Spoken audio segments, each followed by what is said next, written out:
नमस्कार दोस्तों, आज हम बृहस्पतिवार व्रत कथा के बारे में जानेंगे। प्राचीन काल की बात है। किसी राज्य में एक बड़ा प्रतापी और दानी राजा राज्य करता था।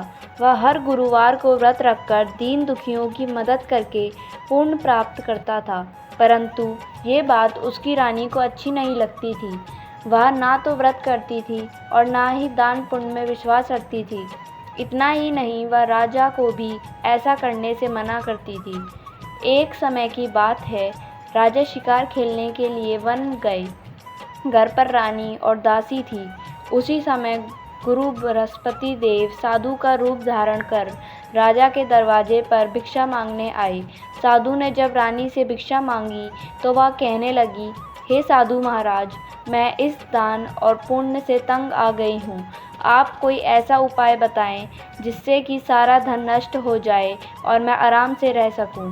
इतना सुनकर बृहस्पति देव ने कहा, हे देवी, तुम बड़ी विचित्र हो। संतान और धन से कोई दुखी होता है?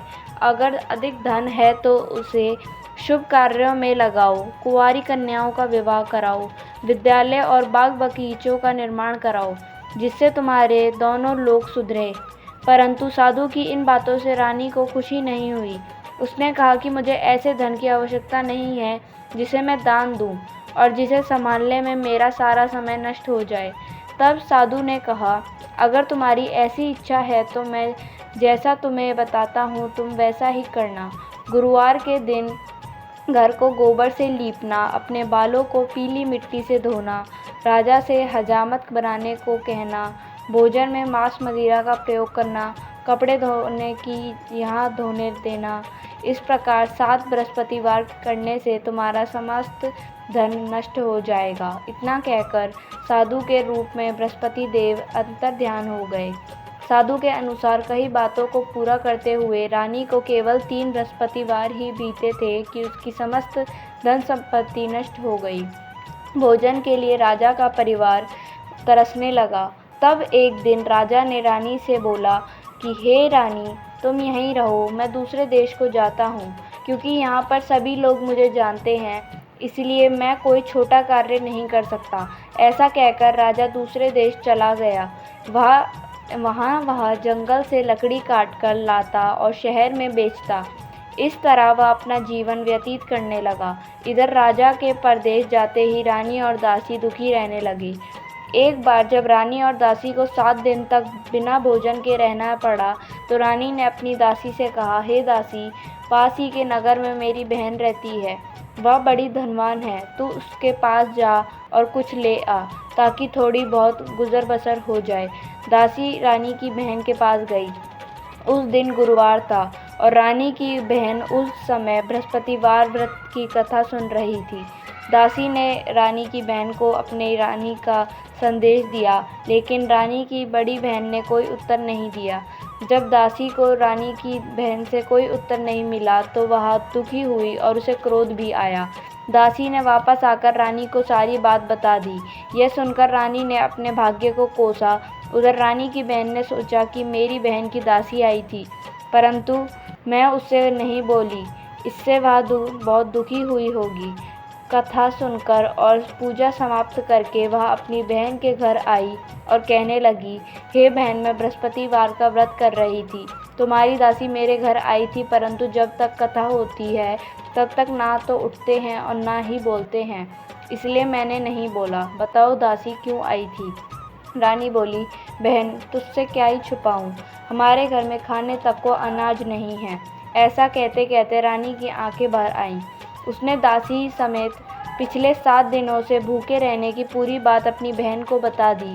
रानी की बहन बोली, देखो बहन, भगवान बृहस्पति देव सबकी मनोकामना को पूर्ण करते हैं। देखो, शायद तुम्हारे घर में अनाज रखा हो। पहले तो रानी को विश्वास नहीं हुआ, पर बहन के आग्रह करने पर उसने अपनी दासी को अंदर भेजा तो उसे सचमुच अनाज से भरा एक घड़ा मिल गया। यह देखकर दासी को बड़ी हैरानी हुई। दासी रानी से कहने लगी, हे रानी, जब हमको भोजन नहीं मिलता तो हम व्रत ही तो करते हैं, इसलिए क्यों ना इनसे व्रत और कथा की विधि पूछ ली जाए, ताकि हम भी व्रत कर सकें। तब रानी ने अपनी बहन से बृहस्पतिवार व्रत के बारे में पूछा। उसकी बहन ने बताया, बृहस्पतिवार के व्रत में चने की दाल और मुनक्का केले के जड़ में अर्पित करें तथा दीपक जलाएं। व्रत कथा सुनें और पीले भोजन ही करें। इससे बृहस्पति देव और भगवान विष्णु प्रसन्न होते हैं। व्रत और पूजा की विधि बताकर रानी की बहन अपने घर को लौट गई। 7 दिन के बाद जब गुरुवार आया तो रानी और दासी ने व्रत रखा। वह गुड़साल में जाकर चना और गुड़ लेकर आई, फिर उससे केले की जड़ तथा विष्णु भगवान की पूजा की।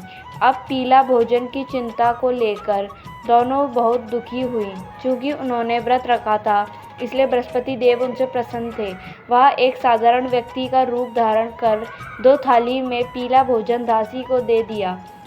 भोजन पाकर दासी प्रसन्न हुई और फिर रानी के साथ मिलकर भोजन ग्रहण किया। उसके बाद वह सभी गुरुवार को व्रत और पूजा करने लगी। बृहस्पति देव की कृपा से उनके पास फिर से धन संपत्ति आ गई, परंतु रानी फिर से पहले की तरह आलस करने लगी। तब दासी बोली, देखो रानी, तुम पहले भी इस प्रकार आलस करती थी। तुम्हें धन रखने में कष्ट होता था, इस कारण सभी धन नष्ट हो गया और अब जाकर देव बृहस्पति की कृपा से धन मिला है तो तुम्हें फिर से आलस होने लगा है। रानी को समझाते हुए दासी कहती है कि बड़ी मुसीबतों के बाद हमने यह धन पाया है, इसलिए हमें दान पुण्य करना चाहिए, भूखों को भोजन कराना चाहिए और धन को शुभ कार्यों में खर्च करना चाहिए। इससे तुम्हारे कुल का यश बढ़ेगा, स्वर्ग की प्राप्ति होगी और पितृ प्रसन्न होंगे। दासी की बात मानकर रानी अपना धन शुभ कार्यों में खर्च करने लगी। इससे पूरे नगर में उसका यश बढ़ने लगा। धन्यवाद दोस्तों। आपको हमारी यह कथा कैसी लगी हमें कमेंट बॉक्स में ज़रूर बताएं।